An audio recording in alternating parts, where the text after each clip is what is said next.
Selamat datang kembali di NY di Bali Channel dengan Wira di sini. Beberapa hari lalu kita sudah membahas cerita menjelang sandikala bagian pertama. Kali ini kita akan melanjutkan bagian kisah Iluh yang tersesat ketika sedang dalam perjalanan pulang ke rumahnya. Bagi kalian yang belum mendengarkan bagian pertama dari kisah menjelang sandikala, kalian bisa mengaksesnya pada link yang ada di pojok kanan atas layar kalian, atau silakan klik pada link description box yang sudah tersedia. Mari saja kita langsung saksikan kisah menjelang sandikala bagian kedua.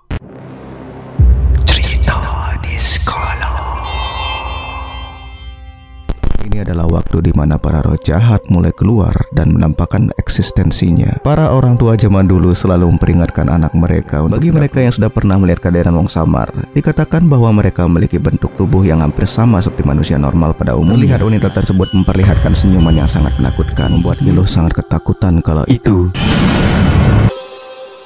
Ge, mau kemana Ge? Ge, saut si kakek tersebut dari kejauhan, membuat bulu kuduk Iluh seketika merinding. Bagi yang belum tahu, Ge adalah panggilan yang biasa digunakan untuk memanggil gadis Bali pada umumnya, sama seperti Dik atau Neng di daerah Jawa. Iluh terlihat sangat ketakutan kala itu, padahal si kakek penampilannya biasa-biasa saja, tidak menyeramkan dan seperti orang tua pada umumnya. Terang saja, karena kakek ini sore-sore jalan sambil membawa kayu, bertelanjang dada, dan hanya menggunakan kain yang berbentuk seperti celana. Sebenarnya style seperti ini sudah tidak lumrah lagi dikenakan di Bali pada saat itu. Menurut Iluh, mungkin si kakek hanya ketinggalan zaman. Mau kemana Ge? Sudah sandikala. Kenapa masih berkeliaran di sini? Begitu tutur kakek tersebut kembali bertanya kepada Iluh. Anu kek, tiang mau pulang tapi tidak tahu jalan, jawab Iluh dengan nada lirih. Memangnya tadi mau kemana? Kenapa jalan sendirian di sini? Lanjut si kakek bertanya kepada Iluh. Tiang tadi mau membantu bapak di sawah kek. Kembali Iluh menjawab pertanyaan si kakek sambil menangis. Loh, kok menangis Dek? Kamu dari mana sebenarnya? Kok bisa sampai di sini? Saya dari desa itu kek.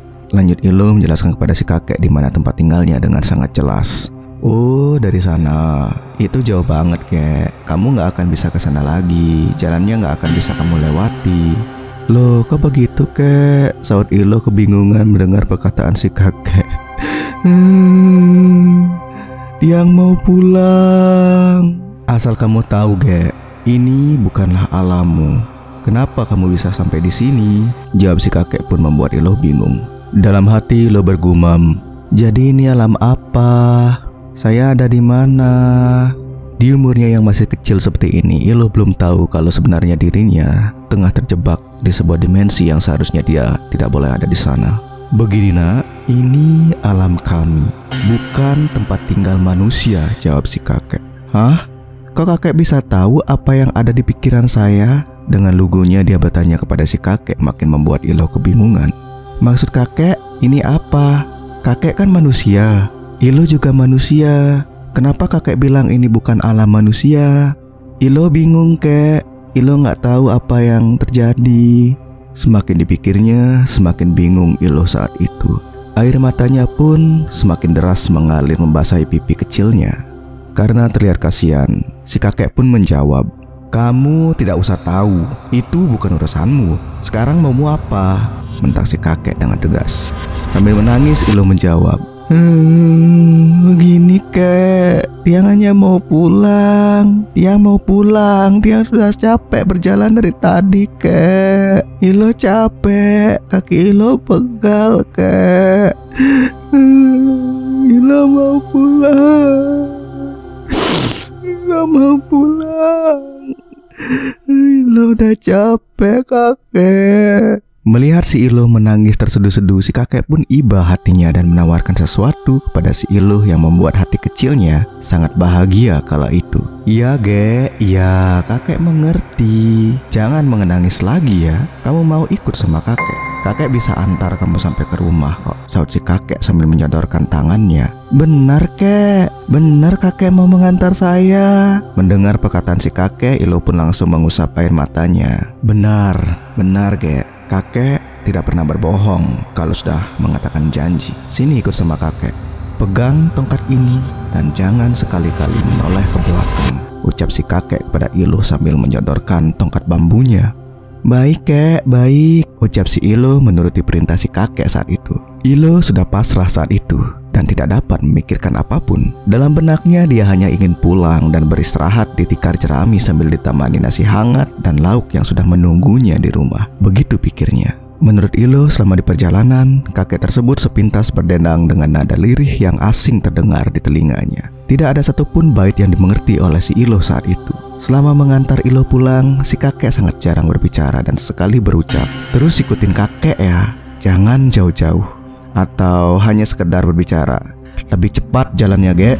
Yang dapat dilakukan oleh Ilo saat itu hanyalah mengangguk dan menuruti perintah si kakek. Dilewatinya jalan setapak kecil dengan hamparan sawah di kiri dan kanan jalan. Selama di perjalanan, tak jarang Ilo melihat hewan-hewan seperti monyet dan makhluk besar berwarna hitam seperti macan yang biasa dia lihat di dinding sekolah, serta beberapa manusia yang lewat di sekelilingnya. Sebenarnya Ilo tidak yakin dengan apa yang dilihatnya kala itu. Samar-samar dia mengingat, namun semua terasa seperti mimpi baginya. Setelah dirasa agak lama berjalan, akhirnya Ilo pun melihat sebuah persimpangan jalan yang tidak asing lagi baginya. Itu merupakan persimpangan jalan menuju ke desanya. Terlihat jelas senyuman lebar menghiasi pipinya dan air mata yang selama ini mengalir diusapnya dengan kedua tangan serta bajunya yang sudah lusuh. Tidak dapat lagi disembunyikan raut wajah bahagia Ilo saat itu, karena dirinya tahu bahwa saat ini dia dapat pulang ke rumah dengan selamat. Selesai berjalan, kakek pun tiba-tiba mengatakan kepada Ilo, "Sudah sampai, Gek. Kakek hanya bisa mengantarmu sampai di sini. Jalanlah sendiri. Di depan sudah ada yang menunggumu, tenang saja.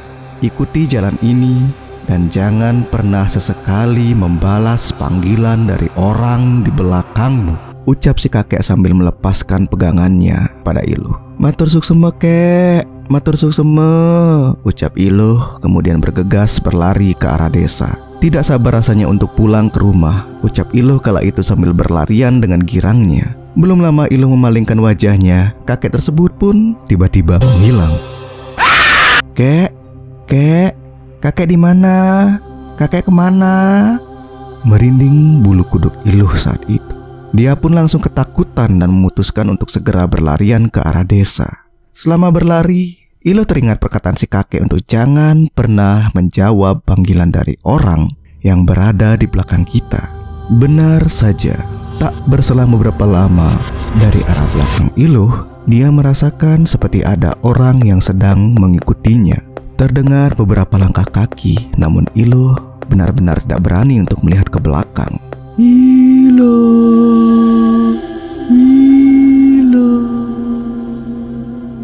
Seketika terdengar suara lirih memanggil-manggil namanya dari belakang. Ilo benar-benar ketakutan saat itu. Dia tidak tahu apa yang sedang terjadi.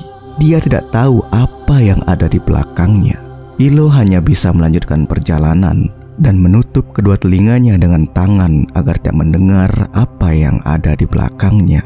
"Ilo, kembali kemari, Ilo. Ilo, kembali, Ilo."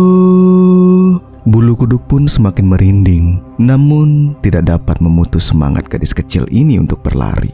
Berlari dan terus berlari. Hanya itu yang diketahui oleh Ilo saat itu.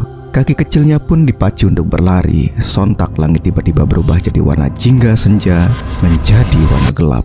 Suara jangkrik pun tiba-tiba terdengar merdu memecah keheningan malam. Kenapa tiba-tiba menjadi gelap? Sebenarnya Ilo ingin berhenti. Rasanya sudah sangat lelah. Namun karena rasa takut, adrenalinnya pun semakin terpacu. Berlari dan berlari bagai kuda. Ilo sudah tidak peduli, yang penting pulang, pikirnya. Walau terdapat lagi berlari akibat keterbatasan penglihatan, dengan berhati-hati dan ditemani cahaya langit malam, dia pun memberanikan diri untuk melanjutkan langkahnya. Namanya juga anak kecil, kembali dia menangis. Teriaknya sambil memanggil-manggil nama ayah dan ibunya. "Pak, Mek, kalian di mana? Ilo mau pulang, Pak." Sepanjang jalan dia berteriak dan memanggil-manggil nama orang tuanya. Dari kejauhan pun Ilo mendengar suara lain. Samar-samar terdengar, "Loh, pulang loh." Suaranya terdengar tak asing bagi Ilo. Benar saja, karena suara tersebut berasal dari beberapa anggota keluarganya yang sedang berteriak sambil memanggil-manggil namanya. Sayup terlihat sinar senter dan lampu strongking menerangi jalan. Betapa girangnya Ilo saat itu. Bapak, itu Bapak ya? Ilo di sini," teriaknya. Kembali dia berlari dan akhirnya ayah dan anak itu pun dipersatukan kembali. Betapa senangnya Iloh kala itu karena dapat berkumpul kembali dengan keluarganya. "Dari mana saja kamu, Nak? Kenapa tidak pulang dari sore?" tanya sang ayah. "Iloh tidak tahu, Pak. Iloh sudah berjalan di rute yang biasa kita lalui. Namun yang Iloh lakukan hanya muter-muter di tempat yang sama." "Iloh tadi lewat mana?" ucap ayahnya. "Iloh lewat jalan yang biasa, Pak. Jalan yang biasa kita lalui." Sambil menangis, dia menjelaskan apa yang dialaminya kepada orang tuanya. "Tadi ada kakek-kakek yang menemani Iloh, Pak, selama perjalanan. Katanya Iloh tersesat dan berada di alamnya." Jelas Iloh dengan lugu. Ayah dan saudara-saudaranya pun hanya terdiam mendengar penjelasan gadis kecil ini. Seakan tidak percaya, mereka pun bertanya kembali kepada Iloh karena menurut mereka, dari tadi mereka sudah mencari di tempat yang dikatakan oleh Iloh. Ayahnya menjelaskan tidak ada satupun yang melihat Iloh saat itu. "Loh, apakah kamu mengerti apa yang kamu katakan mengenai alam lain?" tanya ayahnya. "Tidak, Pak. Iloh sudah bertanya sama si kakek, namun Iloh tidak mengerti. Iloh sudah bilang Iloh hanya muter-muter di sekitar pohon juwet di pemandian itu." "Sudah loh, sudah. Kita pulang saja dulu. Kamu belum makan kan? Kamu pasti sudah lapar. Besok pagi ceritakan ke bapak ya," ucap ayahnya menenangkan tangisannya Iloh. Sebelum pulang ke rumah, Iloh diajak ke balai desa terlebih dahulu untuk membersihkan dirinya di keran air umum. Penampilan Iloh sangat lusuh saat itu, lumpur di mana-mana, dan wajahnya benar-benar terlihat seperti wanita yang tak pernah diurus. Sesampainya di balai desa, waktu sudah menunjukkan pukul 12.30 petang. Jadi bisa dikatakan lebih dari 6 jam Iloh berjalan ke sana kemari mencari jalan pulang. Karena penasaran, bapak Iloh pun berusaha bertanya ke orang pintar yang dikenalnya. Mendengar penjelasan Iloh, orang pintar itu pun percaya bahwa anaknya benar-benar disembunyikan oleh wong samar. Alasan mengapa waktu itu selalu menunjukkan sore hari adalah karena adanya perbedaan waktu antara dunia tersebut dengan dunia yang kita tinggali saat ini. Iloh memang merasakan bahwa waktu seakan terhenti di sana, dan selama perjalanan matahari senja seakan tidak mau tenggelam berganti menjadi petang. Iloh pun dianjurkan untuk tidak melewati jalan tersebut lagi, dan hati-hati jika berpapasan dengan sesuatu yang dirasanya aneh. Mereka percaya bahwa penglihatan dari mata seorang anak kecil yang belum akil balik berbeda dengan penglihatan orang dewasa. Mereka percaya bahwa anak kecil yang masih lugu, belum pernah berbuat dosa, dapat melihat keberadaan makhluk yang tak kasat mata. Inilah yang membuat makhluk-makhluk dari dunia lain sangat menyukai anak-anak, dan tak jarang di antara mereka diculik dan disembunyikan ke dunia lain untuk hidup bersama mereka. Mungkin inilah yang menjadi salah satu alasan mengapa orang tua zaman dahulu sangat khawatir dan selalu melarang anak-anak mereka untuk keluar saat sendikala, karena bisa saja salah satu di antara mereka menghilang. Sampai saat ini, samar-samar teringat apa yang dialaminya kala itu.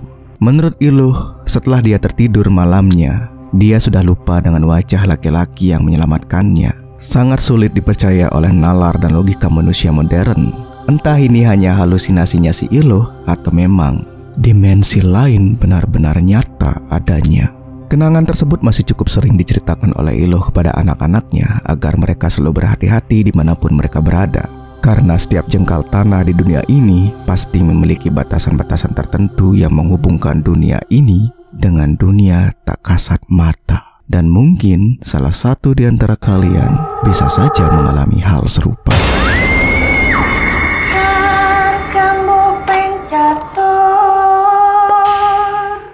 Bagaimana menurut kalian cerita kali ini? Kita memang tidak dapat mempercayai apapun yang kita dengar, namun terkadang selalu ada hal yang tidak dapat dijelaskan oleh logika dan nalar manusia. Ada baiknya kita selalu mencoba hidup selaras dengan alam dan segala isinya, karena kita pasti meyakini akan adanya alam skala dan niskala, alam yang terlihat dan tak terlihat. Hormatilah alam dimanapun kalian berada, karena mungkin saja tempat tersebut adalah rumah bagi makhluk yang tak dapat dilihat oleh mata kalian. Mohon maaf jika ada salah kata dari saya. Jika kalian ada cerita menarik dan pengalaman seru untuk diceritakan kepada kami, silahkan tinggalkan pesan di kolom komentar ataupun DM saya di akun Instagram pada description box di bawah. Jangan lupa untuk klik tombol subscribe dengan menekan tombol merah dan lonceng, serta like dan komen, dan tentu saja share cerita ini kepada teman-teman kalian agar saya lebih bersemangat membuat video ke depannya. Akhir kata saya ucapkan terima kasih atas atensi kalian. Tetap sehat dan patuhi protokol kesehatan. Wira pamit undur diri and see you on the next video.